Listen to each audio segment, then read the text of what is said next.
Now it's time to put your why into action. Discovering your why is just the beginning. In order to enjoy all the benefits of having a clearly articulated why, you'll need to have the courage and discipline to use it. Like Thomas Edison said, vision without execution is hallucination. No one's coming to push you. No one's coming to tell you to turn the TV off.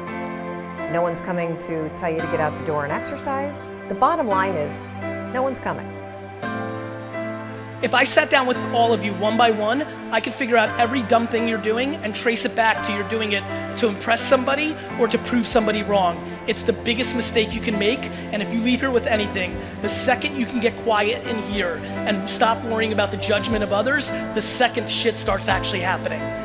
The bottom line is, no one's coming. No one.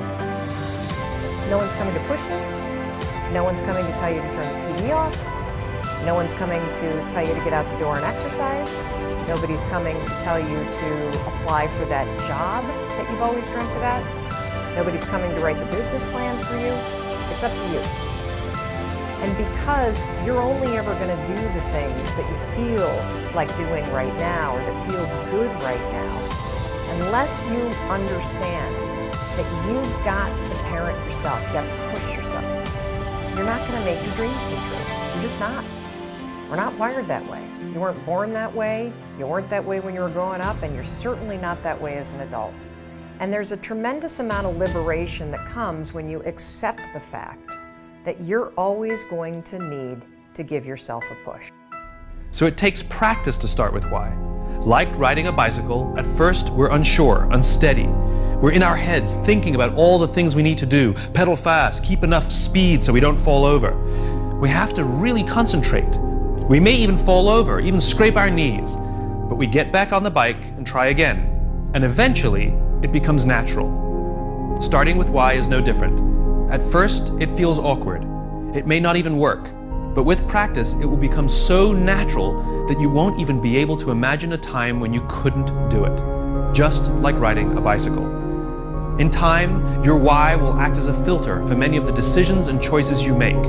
It becomes a tool to help you find a job or seize an opportunity in which you're more likely to succeed. It removes a lot of the guessing. Losing my whole life is the greatest fucking thing that happened. I cried every time. My mom was happy about it.